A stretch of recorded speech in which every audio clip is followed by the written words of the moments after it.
والصلاة والسلام علی سید المرسلین اما بعد فاعوذ باللہ من الشیطان الرجیم بسم اللہ الرحمن الرحیم الصلاة والسلام علیک یا رسول اللہ وعلی آلک وصحبہ یا حبیب اللہ۔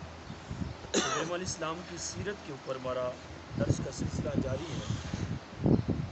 آج ابراہیم علیہ السلام کو جب آگ میں ڈال دیا گیا تو پھر آگ کے مناظر کیا تھے، وہاں کیا مناظر تھے، اس کو ہم سنتے ہیں انشاءاللہ۔ مروی ہے کہ ملائکہ نے حضرت ابراہیم علیہ السلام کو جب منجنیق کے ذریعے ڈالا گیا، ملائکہ نے آگے سے پکڑ لیا اور پکڑ کر آرام سے آگ کے پاس جو زمین تھی وہاں جا کے چھوڑ دیا، اور اس سے پہلے آگ ٹھنڈی اور سلامتی والی ہو چکی تھی۔ اس نے صرف حضرت ابراہیم علیہ السلام کی بیڑیاں، اس آگ نے ابراہیم علیہ السلام کے ہاتھوں اور پاؤں کو جو بیڑیاں بندھی ہوئی تھی، اس بیڑیوں اور زنجیروں کو جلا دیا۔ وہاں میٹھے پانی کا چشمہ جاری ہو گیا، میٹھے پانی کا چشمہ جاری ہو چکا تھا۔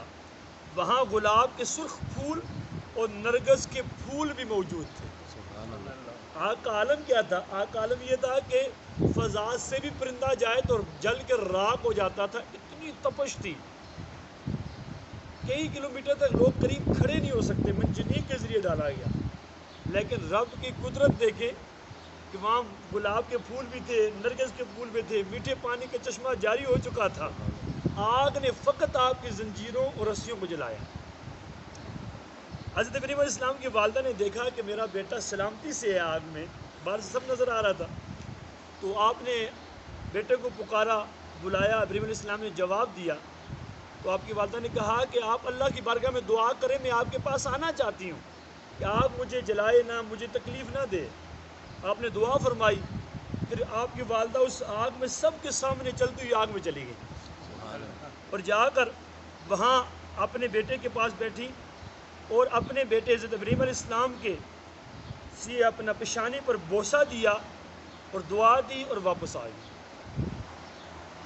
اب علامہ ابن اسحاق کہتے ہیں اللہ تعالیٰ نے ملک الظل، ایک فرشتہ ہے، وہ آگ میں حضرت ابراہیم علیہ السلام کی صورت میں بھیجا۔ جیسے ابراہیم علیہ السلام کی صورت تھی، ایسی ہی صورت کا انسانی شکل میں فرشتے کو بھیجا، ملک الظل کہتے ہیں اس کو۔ وہ فرشتہ آگ میں آپ کو انسیت پہنچا رہا تھا، آپ سے بات چیت کر رہا تھا تاکہ آپ کو تنہائی محسوس نہ ہو، پریشانی نہ ہو۔ حضرت ابراہیم علیہ السلام جنت سے ریشمی قمیض لے کر آئے اور عرض کی، اے ابراہیم، اللہ تعالیٰ فرماتا ہے کہ آگ میرے دوستوں کو نہیں جلاتی، آگ میرے دوستوں کو نہیں جلاتی۔ نمرود مکان کے اوپر سے دیکھ رہا تھا سارا معاملہ۔ حضرت ابراہیم علیہ السلام کو باغیچے میں بیٹھے ہوئے اس نے دیکھا، ایک فرشتہ ان کے قریب بیٹھا ہوا ہے، اور حضرت ابراہیم علیہ السلام کے ارد گرد لکڑیوں کو آگ نے جلا دیا۔ نمرود نے حضرت ابراہیم علیہ السلام کو آواز دی، اے ابراہیم علیہ السلام، کیا تم آگ سے نکل سکتے ہو؟ فرمایا ہاں ہاں۔ نمرود نے کہا اٹھو نکل آؤ۔ حضرت ابراہیم علیہ السلام اٹھے اور چل کر آگ سے باہر تشریف لے آئے۔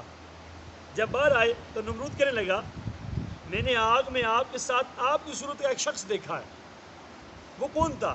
آپ علیہ السلام نے جواب دیا کہ وہ ملک الظل تھا جو اللہ تعالیٰ نے میری طرف بھیجا تاکہ مجھے انسیت پہنچائے۔ پھر نمرود کہنے لگا، آپ کے ساتھ جو معاملہ ہوا اس میں نے آپ کے رب کی قدرت اور طاقت دیکھ لی ہے کہ آپ کا رب کتنا قدرت والا ہے۔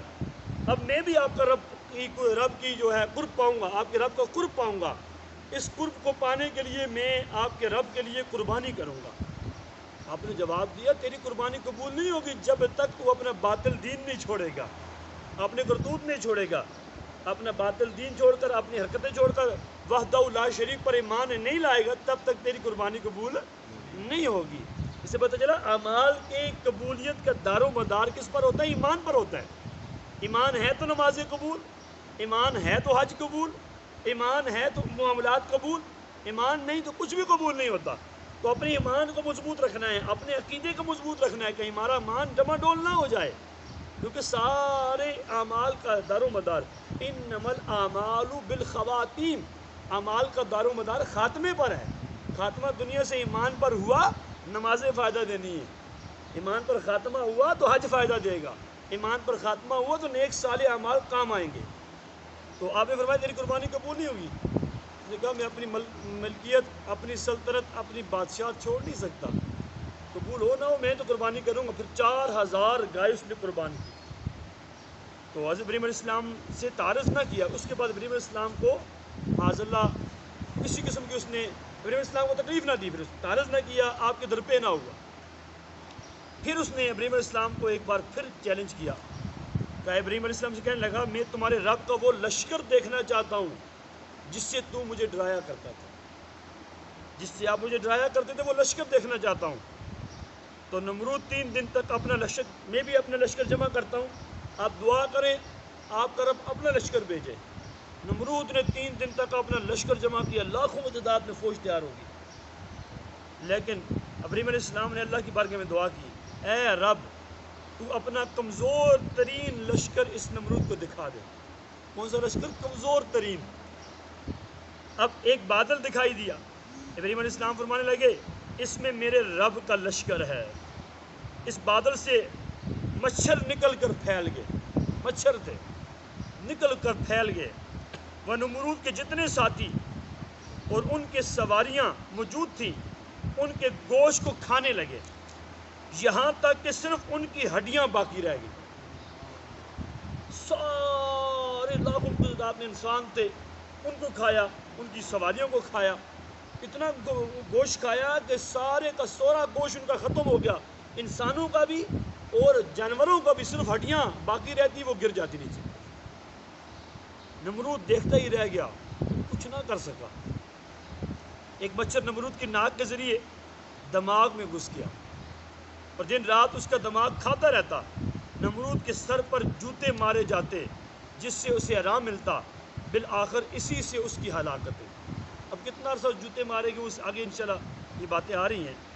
تو رب ارشاد فرماتا ہے ارادوا بہ کیدا فجعلناہم الاخسرین. ترجمہ, اور انہوں نے اس کا برا چاہا تو ہم نے انہیں سب سے بڑھ کر ضیاءکار یعنی نقصان اٹھانے والا کر دیا. ان کی مراد پوری نہ ہوئی, سائی ناکام رہی.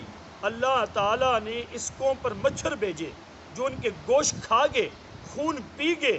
ایک مچھر نمرود کے دماغ میں گھس گیا, اس کی ہلاکت کا سبب ہوا. ابراہیم علیہ السلام نے کون کون سی دعا پڑھی تھی؟ ایک روایت میں جب کافروں نے ابراہیم علیہ السلام کو آگ میں ڈالنے کے لیے باندھا تو آپ نے یہ دعا پڑھی تھی تفسیر طبری کے والے سے, لا الہ الا انت سبحانک لک الحمد ولک الملک لا شریک لک. اور جب آپ علیہ السلام منجنیق سے آگ میں ڈالے گئے, منجنیق میں آپ نے یہ دعا پڑھی, حسبنا اللہ ونعم الوکیل. اس وقت آپ کی عمر مبارک کتنی تھی جب آپ کو آگ میں ڈالا گیا؟ اور اس میں کئی اقوال ہیں. بعض نے کہا 16 سال تھی, بعض نے کہا ابن جریج کے قول کے مطابق آپ کی عمر 26 سال تھی. اور آپ کتنی دیر تک آگ میں رہے اس میں بھی اقوال ہے. بعض نے کہا 3 دن تک, بعض نے کہا آپ وہاں 7 دن تک رہے. ایک قول 40 دن کا ہے اور ایک قول 50 دن تک آپ اس آگ میں رہے. اور آپ اکثر یہ فرمایا کرتے تھے, ابراہیم علیہ السلام فرماتے جتنے عیش و عشرت اور راحت کے دن آگ میں گزارے ہیں ویسے ہی آگ سے باہر کبھی نہیں گزارے.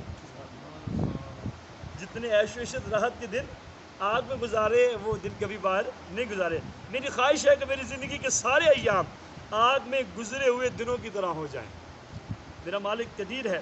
پھر آگ ٹھنڈی ہوئی, اور ٹھنڈی کیسی ہوئی, اس کی کیفیت کیا تھی, پھر گرگٹ نے اپنا کیا کام کیا, اللہ نے اسے کیا عذاب دیا. آگے کے مناظر انشاءاللہ اگلے درس میں, یہ کنٹینیو درس چل رہا ہے تاکہ یہ پورا واقعہ ہم لے کے چلیں گے. اللہ تعالیٰ کی بارگاہ میں دعا ہے جو سنا عمل کرنے کی توفیق عطا فرمائے. اللہم